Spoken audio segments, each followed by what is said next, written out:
Maret Thatcher. I am a third-generation construction contractor who became a lawyer, who then tried on a HoloLens 1 back in 2016.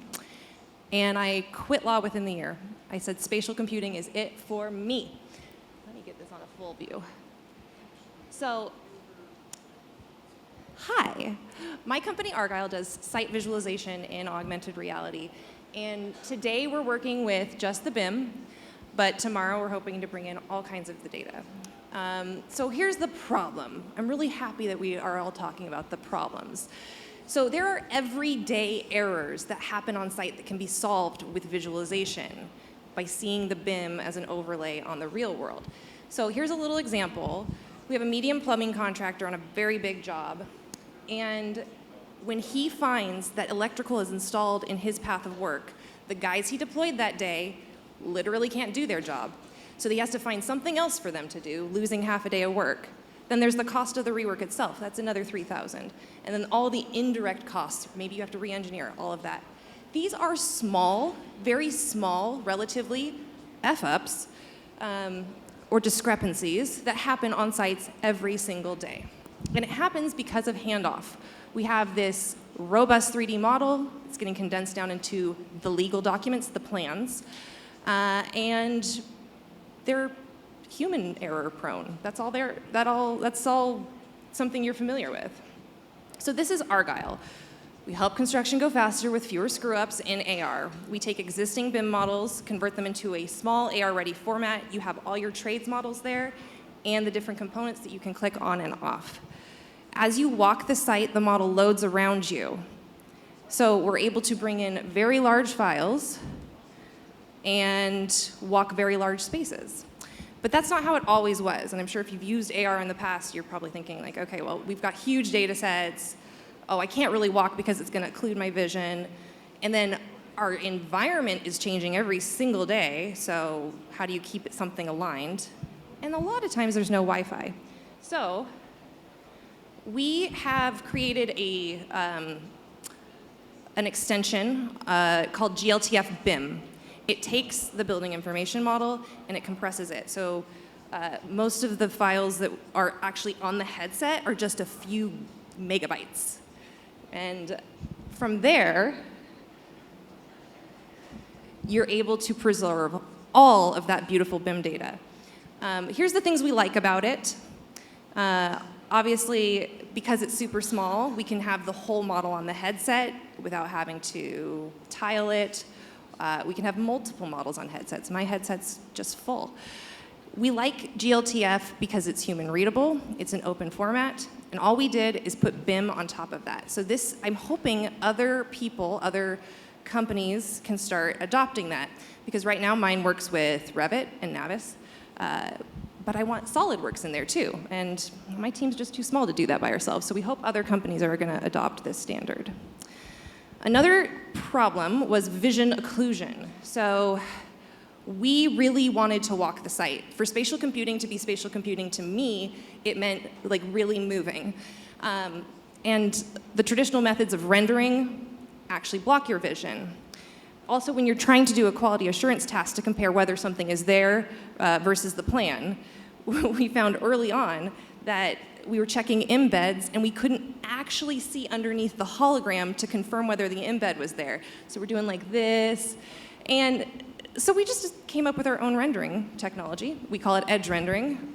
And everyone says it looks like Tron, and I'm fine with that. So here's, walking a site.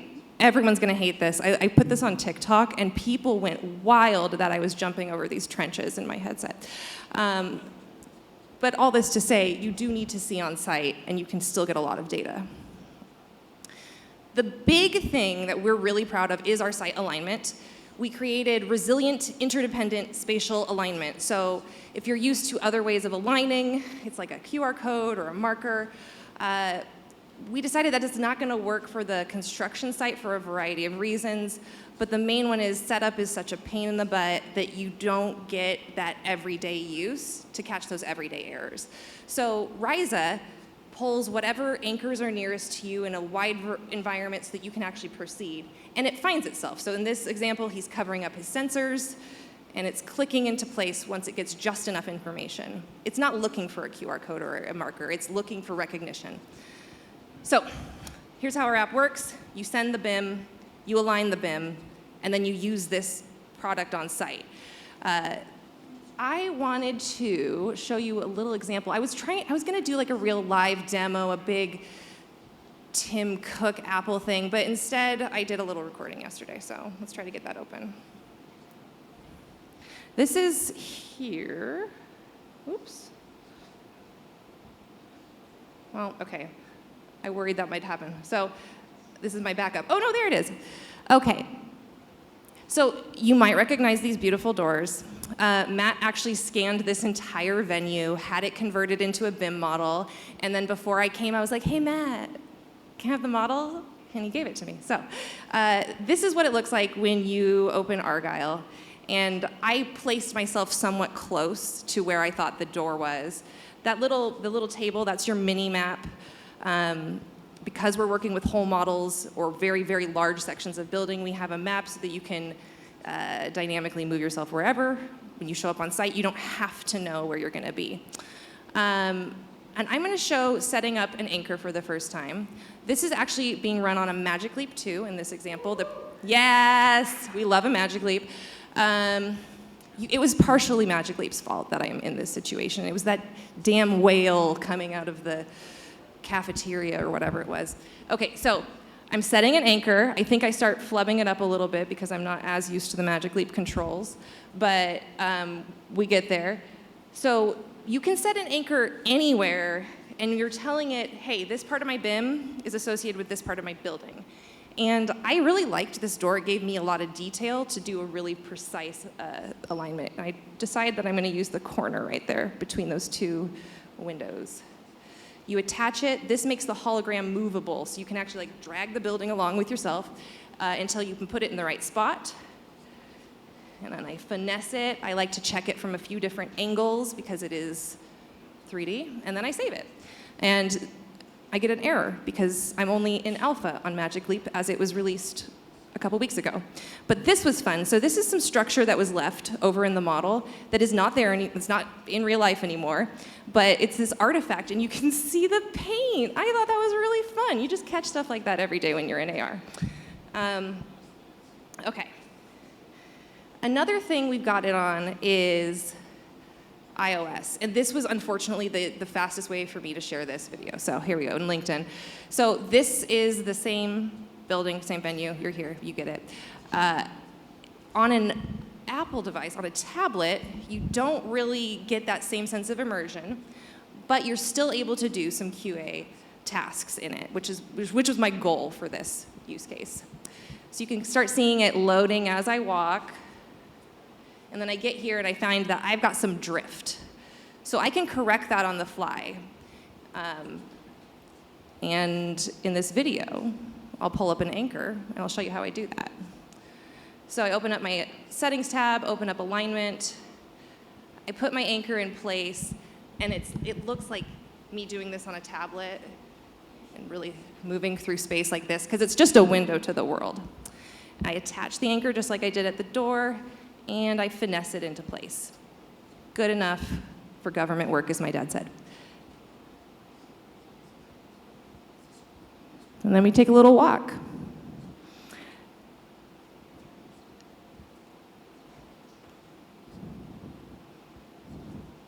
Here, we'll go out of this. I liked this view. It started loading all those details on the stairs. So I will say, this was a bigger model than ones we often get from buildings this size, just because when you scan to BIM, you get a lot more detail. So lots of tight little polygon meshes in this one.